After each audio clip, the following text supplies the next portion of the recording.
अस्सलामुअलैकुम। आज की क्लास में हम बायो एनर्जेटिक्स का जो चैप्टर है वो प्रॉपर स्टार्ट करेंगे। और ये बायो एनर्जेटिक्स की फ़र्स्ट क्लास है, फ़र्स्ट लेक्चर है। इस लेक्चर में मैं आपको बायो एनर्जेटिक्स की डेफिनेशन के बारे में बताऊंगा कि बायो एनर्जेटिक्स में असल में हम क्या स्टडी करते हैं और बायो एनर्जेटिक्स को किस तरह से डिफ़ाइन किया जा सकता है, इसके क्या क्या एस्पेक्ट्स होते हैं। तो ये सारी डिस्कशन इंशाल्लाह इसी क्लास में करेंगे, हम इसी वीडियो में करेंगे। तो देखिए, सबसे पहले हम ये समझते हैं कि बायो एनर्जेटिक्स का मोटिव क्या होता है, इसका मेन मकसद क्या है, इसका एस्पेक्ट क्या है। तो बायो एनर्जेटिक्स सबसे पहली जिस चीज़ को स्टडी करती है वो है एनर्जी की कैप्चरिंग, कि एनर्जी को कैप्चर किस तरह किया जाए, उसको ट्रैप किस तरह किया जाए। जैसे सनलाइट से जो रोशनी आती है वो रोशनी सबसे पहले लीव्स के पास जाती है और लीव्स के अंदर एक इस तरह का सिस्टम है, उसके अंदर कुछ पिगमेंट्स होते हैं, क्लोरोफिल होते हैं, बहुत सारी तरह के अलग अलग कंपाउंड होते हैं जिसके बारे में हम आगे डिस्कस करेंगे। तो वो सारे पिगमेंट्स उस लाइट को कैप्चर कर लेते हैं, उस एनर्जी को ट्रैप कर लेते हैं। अब वो कैसे करते हैं, उनके अंदर ऐसा कौन सा मैकेनिज्म है जिसके ज़रिए वो लाइट एनर्जी को पकड़ लेते हैं, उसको कैप्चर कर लेते हैं। तो इस लाइट की जो कैप्चरिंग है, एनर्जी की जो कैप्चरिंग है, उसको जो ट्रैप करना है, ये भी हम बायो एनर्जेटिक्स में स्टडी करते हैं। दूसरे नंबर पर हम ये स्टडी करते हैं कि एनर्जी को ट्रांसफॉर्म किस तरह किया जाता है या उसे कन्वर्ट किस तरह किया जाता है, एनर्जी का कन्वर्जन।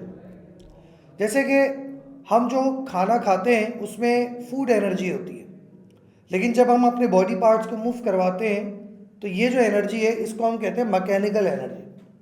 तो जो हमने खाई थी वो केमिकल एनर्जी है, और जो अब हम उसे इस्तेमाल कर रहे हैं तो इस्तेमाल करने के लिए हम मैकेनिकल एनर्जी को यूज़ करते हैं। तो सवाल ये है कि केमिकल एनर्जी मैकेनिकल एनर्जी में कैसे कन्वर्ट हो जाती है। तो इसकी जो कन्वर्जन है, ये कन्वर्जन भी स्टडी करना बहुत ज़रूरी है। इसी तरह से मैंने आपको कहा कि प्लांट जो हैं, जितने भी प्लांट्स होते हैं, जैसे कि फॉर एग्जांपल ये हमारे पास एक लीफ है, तो ये लीफ लाइट एनर्जी को कैप्चर करता है। सूरज से आने वाली जो रेडिएशन एनर्जी है जिसको हम फोटॉन्स कहते हैं, ये उस एनर्जी को कैप्चर करते हैं और उस एनर्जी को कैप्चर करने के बाद ये उस एनर्जी को केमिकल फॉर्म में कन्वर्ट कर लेते हैं। उससे फ्रूट्स बना लेते हैं, उससे वेजिटेबल्स बना लेते हैं, उससे लीव्स बना लेते हैं, उससे उनका प्रोटीन बन जाता है। यानी कि वो लोग क्या कर रहे हैं कि एनर्जी को एक फॉर्म से दूसरी फॉर्म में कन्वर्ट कर रहे हैं। वो एनर्जी जो इनके पास लाइट की फॉर्म में आ रही थी, ये उस एनर्जी को कन्वर्ट करके उसे केमिकल फॉर्म में कन्वर्ट कर रहे हैं। तो एनर्जी का कन्वर्जन, कि एनर्जी कन्वर्ट कैसे होती है, इस बात को भी बायो एनर्जेटिक्स में स्टडी किया जाता है। और तीसरे नंबर पर एनर्जी की यूटिलाइजेशन, एनर्जी यूटिलाइज कैसे होती है, एनर्जी की यूटिलाइजेशन, एनर्जी खर्च कैसे होती है, उसको यूटिलाइज कैसे किया जाता है। एक ऑर्गेनिज्म के अंदर हमारी बॉडी में जो एनर्जी इस्तेमाल हो रही है तो किस फॉर्म में इस्तेमाल होती है, हम एनर्जी को कैप्चर करने के बाद क्या करते हैं। तो ये यूटिलाइजेशन भी बहुत इंपॉर्टेंट है, इसको सीखना भी बहुत ज़रूरी होगा। तो ये तीनों बातें बायो एनर्जेटिक्स में स्टडी की जाती हैं कि नंबर वन, एनर्जी कैप्चर कैसे होती है, नंबर टू, एनर्जी कन्वर्ट कैसे होती है from one form to another form in the living system, और एनर्जी मेटाबॉलिक एक्टिविटीज़ में इस्तेमाल कैसे होती है और यूटिलाइज कैसे होती है। इन तीनों बातों की जो स्टडी है, इस पूरी स्टडी को हम कहते हैं बायो एनर्जेटिक्स।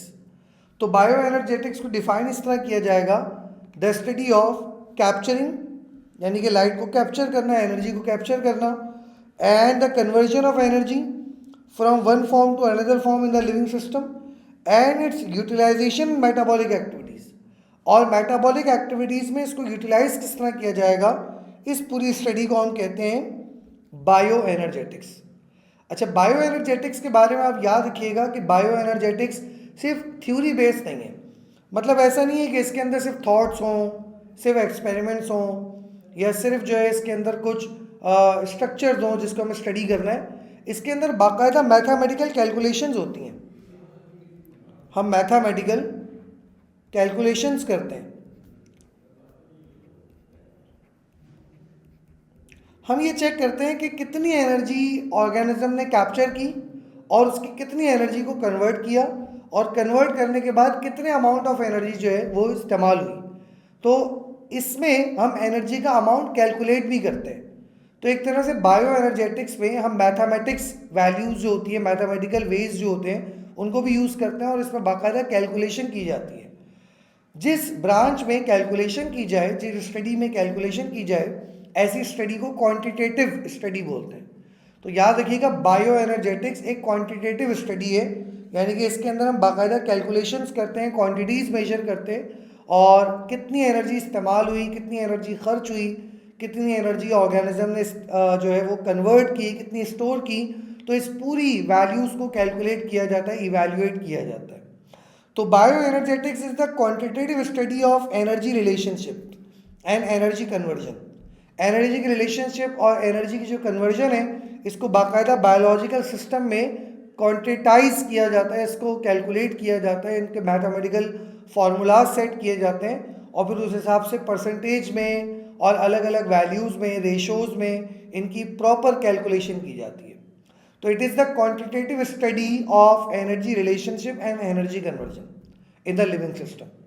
अच्छा, एक सवाल ये है कि बायो एनर्जेटिक्स जब हम स्टडी करते हैं तो इसमें हम लॉज कौन से इस्तेमाल करते हैं, इसके रूल्स क्या हैं, इसके रूल्स कौन से इस्तेमाल होते हैं। तो याद रखिएगा कि बायो एनर्जेटिक्स ये टोटल केमिस्ट्री बेस पर डिपेंड करता है। केमिस्ट्री में कुछ लॉज होते हैं और फिजिक्स में कुछ लॉज होते हैं जिसको हम कहते हैं लॉज ऑफ थर्मोडायनेमिक्स। एनर्जी के कुछ लॉज हैं, यही लॉज हम बायो एनर्जेटिक्स में इस्तेमाल करते हैं। तो ये तकरीबन 4 लॉज होते हैं, फर्स्ट, सेकंड, थर्ड, फोर्थ। तो ये 4 लॉज हम बायो एनर्जेटिक्स में एनर्जी की जो कन्वर्जन है, उसके जो फिनोमिना होते हैं, उसके जो बेसिस होते हैं, उसको समझने के लिए हम इन्हीं लॉज की हेल्प लेते हैं। किस तरह से लेते हैं और ये हम एडवांस जब स्टडी करेंगे तो उसमें हम इस बात को समझ जाएंगे कि बायोलॉजिकल लॉज को, यानी कि जो लॉज ऑफ थर्मोडायनेमिक्स होते हैं जो असल में केमिस्ट्री और फिजिक्स में स्टडी किए जाते हैं, तो उनको हम बायोलॉजिकल सिस्टम में कैसे अप्लाई करते हैं, बायोलॉजिकल सिस्टम में उनको किस तरह से मेजर किया जाता है, उनके फॉर्मूलाज सेट किए जाते हैं। तो ये चीज़ फिर एक अलग स्टडी है, इसको हम एडवांस स्टडी में काउंट करेंगे। तो फिलहाल अभी हम बस ये समझ रहे हैं कि बायो एनर्जेटिक्स के रूल्स कौन से होते हैं, इसके प्रिंसिपल कौन से होते हैं, ये कौन से प्रिंसिपल पर बेस करती है, क्या ये न्यूटन्स के लॉज पर बेस करती है या आइंस्टाइन के लॉज पर बेस करती है। तो याद रखिएगा, bioenergetics laws of thermodynamics, यानी कि हीट एनर्जी को मैकेनिकल एनर्जी में कन्वर्ट करने के जो लॉज होते हैं, उन लॉज को जो है बायो एनर्जेटिक्स इस्तेमाल करती है। तो biological energy transformation obeys the laws of thermodynamics. ये जो बायोलॉजिकल एनर्जी ट्रांसफॉर्मेशन है, ये लॉज ऑफ थर्मोडायनेमिक्स को ओबे करती है, उसके हिसाब से इसको हमने एडजस्ट किया हुआ है। तो यहाँ पर आके हमने जो हमारी बायो एनर्जेटिक्स का टॉपिक था, जो उसकी डेफिनेशन थी, वो हमने कवर कर ली है। इंशाल्लाह नेक्स्ट लेक्चर में आपके साथ इसकी फर्दर डिटेल शेयर की जाएगी। तो अगले लेक्चर तक इंशाल्लाह मुलाकात होगी। अल्लाह हाफ़िज़।